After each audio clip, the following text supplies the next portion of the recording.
ಈಗ ಮೊದಲೇ ನಮಗೆ ಒಂದೇ ಆಪ್ಷನ್ ಇದ್ದಿದ್ದು ಕಾಂಗ್ರೆಸ್. ಬಿ ಜೆ ಪಿಗೆ ನಾವು ಓಟ್ ಹಾಕಲ್ಲ. ಕಾಂಗ್ರೆಸ್ ಅದು ನಮ್ಮದು ವೀಕ್ನೆಸ್ ಅಂತ ತಿಳ್ಕೊಂಬಿಟ್ಟಾರೆ ಅವರು. ಈಗಿಲ್ಲ, ಈಗ ಭಾಳ ನಮಗೆ ರೂಟ್ಗಳು ಇದ್ದಾವೆ. ಕಾಂಗ್ರೆಸ್ ಬಿಟ್ಟು ಭಾಳ ರೂಟ್ಗಳು ಇದ್ದಾವೆ. ಅದು ಯಾವುದಾದ್ರೂ ರೂಟ್ ಒಂದು ಹಿಡ್ಕೊತೀವಿ ಸರ್. ಒಂದೇ ಸತಿಗೆ ಕಾಂಗ್ರೆಸ್ ಪಾರ್ಟಿದ್ದು ಭಾಳಷ್ಟು ವೋಟ್ ಬ್ಯಾಂಕನ್ನು ನಾವು ಈ ಸತಿ ಬೇರೆ ಪಾರ್ಟಿಗೆ ಶಿಫ್ಟ್ ಮಾಡ್ತೀವಿ. ನಾನು ಹೇಳ್ದಂಗೆ ಎಸ್ ಮಲ್ಲಾಣ್ ಅವ್ರಿಗೆ ಚೀಫ್ ಮಿನಿಸ್ಟ್ರು ಕೊಡಬೇಕು, ಅವ್ರ ಮಗನ ಗೆಲ್ಸ್ಕೊಂಬಂಡು ಹೋಮ್ ಮಿನಿಸ್ಟ್ರು ಕೊಡಬೇಕು, ಅವ್ರ ಮನೆಯವರ ಪ್ರಭಾ ಮಲ್ಲಿಕಾರ್ಜುನಕ್ಕೆ ಸೆಂಟ್ರಲ್ನಾಗ ಯಾವುದಾದ್ರು ದೊಡ್ಡ ಪೋಸ್ಟ್ ಕೊಡಬೇಕು. ಇನ್ನೊಂದು 4 ಏನಾದ್ರು ಪೋಸ್ಟ್ಗಳು ಇದ್ದರೆ ಎಸ್ ಮಣ್ಣೆ ಗಣೇಶ್ ಅವ್ರಿಗೆ ಕೊಡಬೇಕು, ಬಕೇಶ್ವರ್ ಎಲ್ಲರೂ ಅವ್ರಿಗೆ ಕೊಡಬೇಕು. ಅವ್ರಿಗೂ ನನ್ನ ಪ್ರಕಾರ ನನ್ನ ವ್ಯಕ್ತಿಗ ಇದು ಅವ್ರಿಗೆ ಕೊಡಬೇಕು. ಎಲ್ಲ ನಾವೆಲ್ಲ ಓಟ್ ಹಾಕ್ತೀವಿ, ಓಟ್ ಹಾಕಿದ್ದೀವಿ ಸರ್ ನಾವು. ಎಲ್ಲ ಏನೇನು ದೊಡ್ಡ ದೊಡ್ಡ ಪೋಸ್ಟ್ಗಳು ಇದ್ದಾವೆ ಎಲ್ಲ ಅವ್ರಿಗೆ ಕೊಡಬೇಕು. ಒಂದು ಮನೆಯಾಗೆ ಒಂದು 10 ಪೋಸ್ಟ್ ಇರಬೇಕು. ಪಾಪ ಕಮ್ಮಿ ಆಯ್ತದು. ಒಂದು MLA 2 MLA 1 MP ಎಲ್ಲ ಕಮ್ಮಿ. ಅದು ಒಂದು 10 ಪೋಸ್ಟ್ MLAಗಳು ಇರಬೇಕು, 10 MPಗಳು ಇರಬೇಕು. ಅವ್ರಿಗೆ ದೊಡ್ಡ ಚೀಫ್ ಮಿನಿಸ್ಟ್ರು, ಹೋಮ್ ಮಿನಿಸ್ಟ್ರು ಏನೇನು ಪೋಸ್ಟ್ಗಳು ಎಲ್ಲ ಅವ್ರಿಗೆ ಕೊಡಬೇಕು. ನನ್ನ ಪ್ರಕಾರ ನಾವು ಓಟ್ ಹಾಕ್ಬೇಕು. ರೆಡಿ ಇದೀವಿ ಸರ್, ನಾವು ಓಟ್ ಹಾಕಿ ಇರೋದಲ್ಲ. ನಾವು 40 ವರ್ಷದಿಂದ ನಮ್ಮ ದೊಡ್ಡವ್ರು ಹಾಕ್ಕೊಂಡು ಬಂದರೆ ನಾವು ಒಂದು 40 ವರ್ಷ ಹಾಕ್ತೀವಿ ಅವ್ರಿಗೆ ಓಟು. ಸರ್ ಇದು ನನ್ನ ಹೆಸರು ಅಬ್ದುಲ್ ವಾಜಿದ್ ಬೇಗ್ ಅಂತ, ಸೌತ್ ಕಾನ್ಸ್ಟಿಟ್ಯೂನ್ಸಿನಲ್ಲಿ ಇರೋದು. ಬಂಡಾಯದು ಅವ್ರವ್ರ ವ್ಯಕ್ತಿಕ. ಅದು ಯಾರು ಕಾಂಗ್ರೆಸ್ ಪಾರ್ಟಿನಲ್ಲಿ ಇದ್ದಾರೆ, ಕಾಂಗ್ರೆಸ್ ಪಾರ್ಟಿನಲ್ಲಿ ನಮ್ಮವರು ಟಿಕೆಟ್ ಕೇಳ್ತಿದ್ದಾರೆ, ಅವ್ರು ಬಂಡಾಯ ನಿಲ್ತಾರೋ ಏನು ಕಾಂಗ್ರೆಸ್ ಪಾರ್ಟಿಗೆ ಕೆಲಸ ಮಾಡೋ ಅವ್ರ ವೈಯಕ್ತಿಕ. ಅದು ನಮ್ಮ ಸಮಾಜ ಏನು ಡಿಸೈಡ್ ಮಾಡ್ತದೋ ಅದನ್ನ ಸಮಾಜ ಏನು ಡಿಸೈಡ್ ಅದಕ್ಕೆ ತಕ್ಕಂಗೆ ನಾವೆಲ್ಲ ಕೆಲಸ ಮಾಡೋದು. ಈಗ ಮೊದಲೇ ನಮಗೆ ಒಂದೇ ಆಪ್ಷನ್ ಇದ್ದಿದ್ದು ಕಾಂಗ್ರೆಸ್. ಬಿ ಜೆ ಪಿಗೆ ನಾವು ಓಟ್ ಹಾಕಲ್ಲ. ಕಾಂಗ್ರೆಸ್ ಅದು ನಮ್ಮದು ವೀಕ್ನೆಸ್ ಅಂತ ತಿಳ್ಕೊಂಬಿಟ್ಟಾರೆ ಅವರು. ಈಗಿಲ್ಲ, ಈಗ ಭಾಳ ನಮಗೆ ರೂಟ್ಗಳು ಇದ್ದಾವೆ. ಕಾಂಗ್ರೆಸ್ ಬಿಟ್ಟು ಭಾಳ ರೂಟ್ಗಳು ಇದ್ದಾವೆ. ಅದು ಯಾವುದಾದ್ರೂ ರೂಟ್ ಒಂದು ಹಿಡ್ಕೊತೀವಿ ಸರ್. ಒಂದೇ ಸತಿಗೆ ಕಾಂಗ್ರೆಸ್ ಪಾರ್ಟಿದ್ದು ಭಾಳಷ್ಟು ವೋಟ್ ಬ್ಯಾಂಕನ್ನು ನಾವು ಈ ಸತಿ ಬೇರೆ ಪಾರ್ಟಿಗೆ ಶಿಫ್ಟ್ ಮಾಡ್ತೀವಿ ಸರ್. ನಿಮ್ಮ ಸಮುದಾಯದ ಓಟ್ ಹಾಕಿದವ್ರು ಗೆಲ್ಲದೇ ಇದ್ರೂ ಪರವಾಗಿಲ್ಲ, ನೀವು ಈ ಸರಿ ಪ್ರಯತ್ನ ಮಾಡ್ತೀವಿ ಸರ್. ಗೆಲ್ಲೋದು ಸೋಲೋದು ಎಲ್ಲ ಅವನ ಮೇಲೆ ಬಿಟ್ಟಿದ್ದು. ಪ್ರಯತ್ನ ಮಾಡ್ತಿದ್ವಿ, ಗೆಲ್ಲಿಸ್ತೀವಿ. ಈಗ ನಿಮ್ಮ ಕ್ಷೇತ್ರದಲ್ಲಿ ಸಾಕಷ್ಟು ಸಮಸ್ಯೆ ಇದೆ ಅಂತ ಕೇಳಿದ್ವಿ. ಭಾಳ ಸಮಸ್ಯೆ ಇದೆ ಸರ್. ಯಾವ್ಯಾವ ರೀತಿಯ ಸಮಸ್ಯೆಗಳಾಗಿದೆ ಸರ್? ಈಗ ನೋಡಿ ಸರ್, ನೀವು ನಾರ್ತು ನೋಡಿದಾರ, ದಾವಣಗೆರೆ ಸೌತು ನೋಡಿದ್ದಾರೆ, ಎರಡೂ ನೋಡಿದ್ದಾರೆ. ದಾವಣಗೆರೆ ನಾರ್ತ್ ಏನೈತೆ ಅದು hi-tech city sir. Davanagere south ಐತೆ ಅದು ಸ್ಲಮ್ ಸರ್. ಅವ್ರು ಮಾಡಿರೋದು ಅದು, ಹೌದಾ? ದಾವಣಗೆರೆ ಸೌತಿಗೆ ಏನು ದುಡ್ಡು ಬಂದಿದ್ದಾವೆ ಸ್ಮಾರ್ಟ್ ಸಿಟಿಯಿಂದ, ಏನೇನು ಅಲಾಟ್ಮೆಂಟ್ಗಳು ಇದ್ದಾವೆ, ಇಲ್ಲೆಲ್ಲ ಯೂಸ್ ಮಾಡಿಲ್ಲ ಅವರು. ಎಲ್ಲ ಹೋಗಿ ನಾರ್ತಿಗೆ ಯೂಸ್ ಮಾಡಿದ್ದಾರೆ. ಅವ್ರ ಮನೆಗಳು ಯಾಕೆ ಅದನ್ನ ಅಲ್ಲೇ ಕಾನ್ಸಂಟ್ರೇಟ್ ಮಾಡ್ತಾರೆ? ಇಲ್ಲಿ ನಮ್ಮ ಮುಸ್ಲಿಂ ಸಮಾಜ ಜಾಸ್ತಿ ಇದೆ ಸರ್. ಅದಕ್ಕೋಸ್ಕರ ಮುಸ್ಲಿಂ ಸಮಾಜಕ್ಕೆ ಯಾಕೆ ಸುಮ್ಮನೆ ಡೆವಲಪ್ ಮಾಡಬೇಕು? ಯಾರು ಮುಂದೆ ಕಳಿಸ್ಬೇಕು? ಅವ್ರಿಗೆ ಕಾಲೇಜ್ಗಳು ಯಾಕೆ ಮಾಡಬೇಕು? ಈ ಕಾಲೇಜ್ಗಳು ಮಾಡಿದರೆ ಹತ್ರ ಇರುತ್ತೆ ಕಾಲೇಜ್, ಅವ್ರ ಮಕ್ಕಳು ಎಲ್ಲ ಓದ್ತಾರೆ. ಓದಿದರೆ ಬಂದು ಪ್ರಶ್ನೆ ಮಾಡ್ತಾರೆ.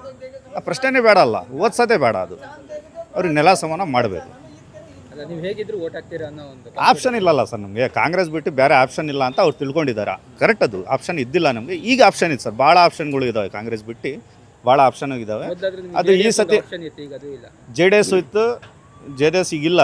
ಇದು ಯಾರು ನಿಂತಿದ್ರೆ ನಮ್ಮ ಜನ JDSಗೂ ಮಾಡ್ತೀವಿ ನಾವು, ಇಲ್ಲ ಅಂತ ಹೇಳ್ತಿಲ್ಲ. ಭಾಳ ಆಪ್ಷನ್ಗಳು ಇದಾವೆ. ಕಾಂಗ್ರೆಸ್ ಬಿಟ್ಟು ಭಾಳ ಆಪ್ಷನ್ ಐತೆ. ಈ ಸತಿ ಸೌತಿಗೆ, ಇದು ಸೌತಿನ ಎಲೆಕ್ಷನ್ ಅಲ್ಲ ಸರ್, ಇದು ಪೂರ್ತಿ ಇಂಡಿಯಾ ಎಲೆಕ್ಷನ್. ನಾನು ಹೇಳಿದ ಪ್ರಕಾರ ಇಲ್ಲಿ ನಾವು 81,000 ಚಿಲ್ಲರ ಓಟ್ಗಳು ಇದ್ದಾವೆ ಸರ್. ಅಲ್ಲ ಸರ್, ನನಗೆ ಈಗ ಒಂದು ಆಯ್ತು, ಈಗ ಏನಾದರೂ OYC ಅವರು ತಮ್ದು ಯಾವ್ದಾದ್ರು ಇಲ್ಲೊಬ್ರಿಗೆ ಟಿಕೆಟ್ ಕೊಡ್ತೀವಿ ಅಂತ ಅಂದರೆ ನೀವು ಅವ್ರಿಗೆ ಸಪೋರ್ಟ್ ಮಾಡ್ತೀರಾ ಸರ್? OYC ಬಿಟ್ಟು ಮತ್ತೆ ಯಾರು ಇಂಡಿಪೆಂಡೆಂಟ್ ಇಟ್ಕೊಂಡ್ರೆ ಅವ್ರಿಗೆ ಕೆಲಸ ಮಾಡ್ತೀವಿ ನಾವು. OYC, MIM, JDS, SDPI ಯಾರು ನಿಂತ್ಕೊಳ್ಳಿ, ಅವನು ಇವ್ನು ನಿಂತ್ಕೊಂಡಿದ್ರೆ ಇವ್ನು ಕೆಲಸ ಮಾಡ್ತೀವಿ ಸರ್. ಎಲ್ಲ ಒಗ್ಗಟ್ಟಾಗಿದ್ದಾರೆ? ಒಗ್ಗಟ್ಟಾಗಿದ್ದೀವಿ ಸರ್. ನಮ್ಮ ಸಮಾಜ ಡಿಸೈಡ್ ಮಾಡ್ತತೆ. ಸಮಾಜ ಏನು ಹೇಳುತ್ತೆ ಅದ್ರ ಹಿಂದ್ಗಡೆ ನಾವು ಹೋಗೋದು.